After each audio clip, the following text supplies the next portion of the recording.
Welcome back to Oval Window Racing. I figured I'd make a short video here and talk about some of my experiences with clutch disc and pressure plates. Ran a few throughout the last 20 some years, and I think probably what I majorly started with was fiber disc like this.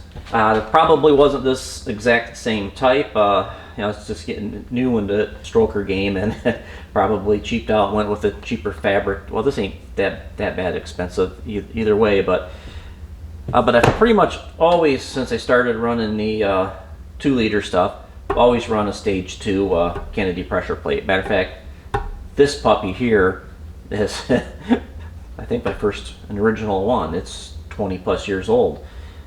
And I hear a lot of guys nowadays are having a problems with these, I don't know what they call these, diaphragm spring finger things collapsing.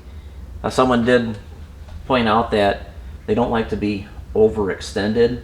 So I don't know if if it's installation error or if Kennedy's just been having a problem with these. But from what I understand, the old school ones are still good. I've got another one down underneath the shelf here that probably have reground. Then, just to try to eliminate any type of slippage, I got the bright idea of running one of these 4-puck ceramic things with the little sprung center. And I'll tell you what, novice driver and it's really aggressive clutch disc, I broke trannies with it. That's why I'm not running it anymore.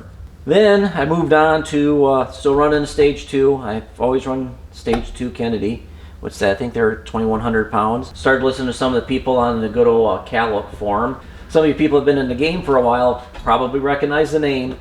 Learned a lot from that forum, web forum, and today I wish it was kind of still around. It's kind of a nice format. I guess we do have the Shop Talk forums. But this is I always forget this is a Daikin. And it's very important. They make two styles, and this one is part number. Where'd she go? I know there's part number on here. Is it on this side? Nope, not on that side. Part number. I just read it earlier. There it is. It's hard to see in the light. Let's see if we can see it on the camera here. Right there. It is B503A. One of those letters is important. I can't remember if it was the A or the B.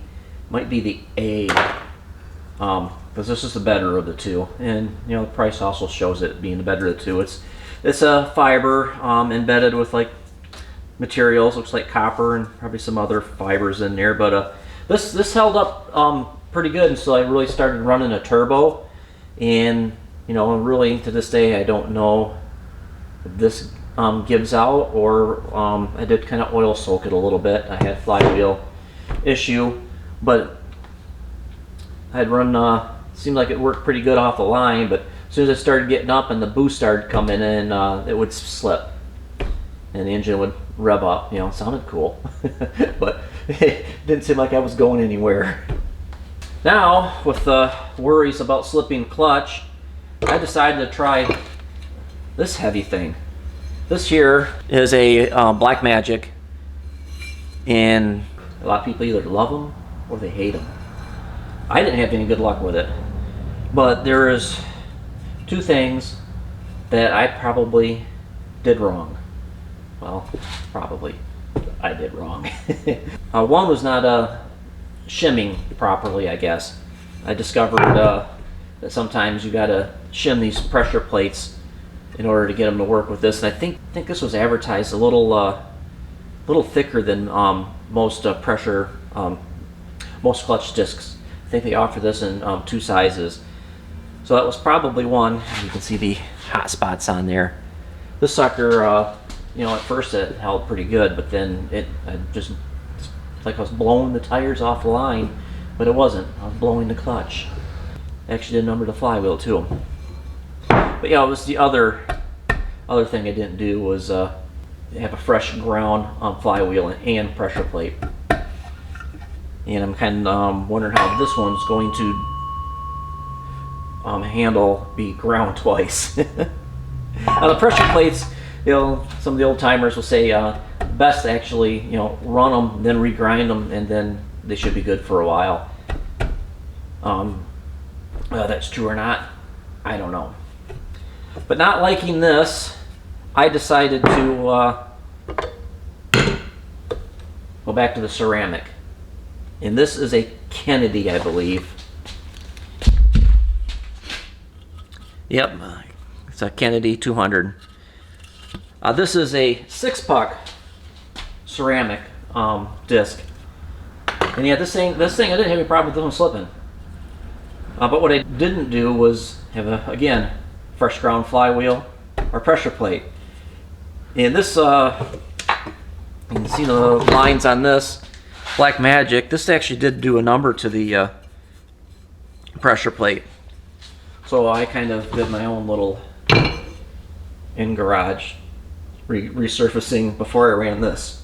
Kind of the reason I pulled this is because I am going back through the engine, but this at the end of the season last year was kind of making some chattering noises. I wasn't sure if it was a throwout bearing or I had oil on the clutch disc again, but I did not find any oil on the flywheel or the pressure plate or the clutch disc, thankfully.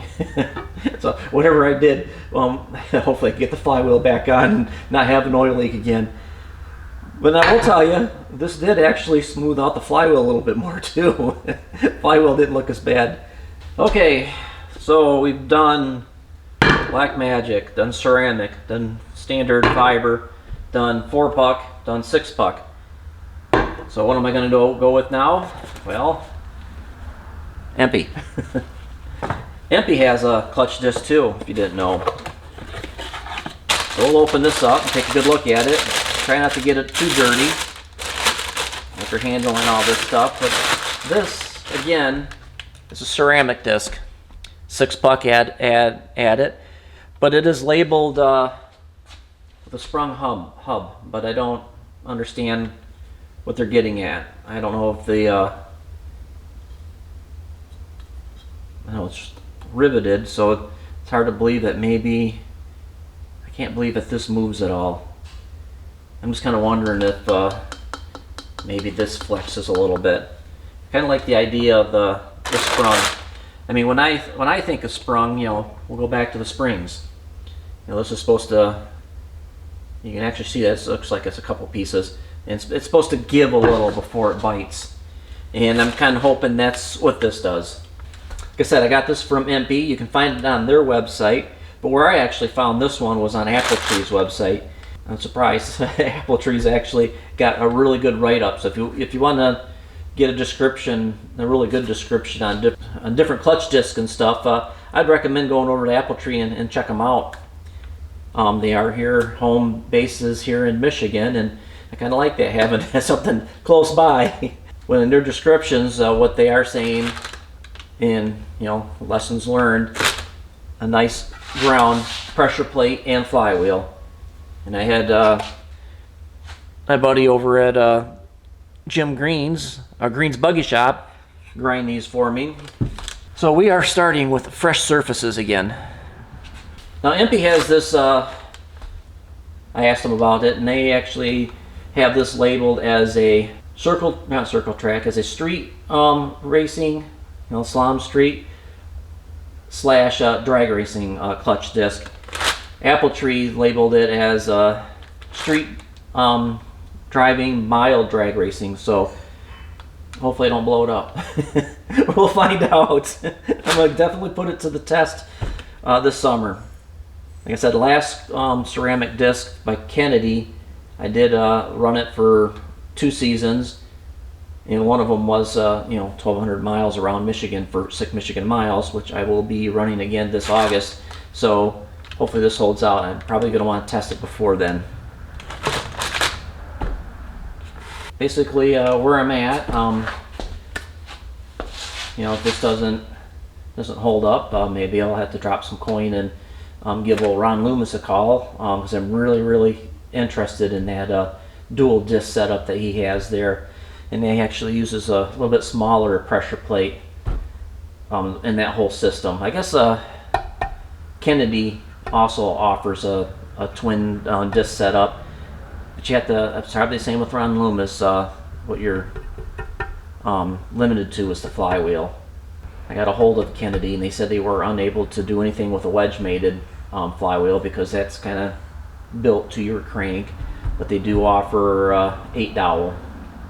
And I know Ron Loomis, I believe he also offers the 8 dowel, but he also has them for, I believe, a flange crank, which I'm not running a flange crank yet. Maybe sometime in the future I will. So this is where we're at in the video. Please leave me a comment in the descriptions what you like to run, and be sure to like, share, and subscribe if you enjoyed the video, and of course, keep cruising, keep shifting those gears, and always enjoy the ride. See ya. Before I was just another guy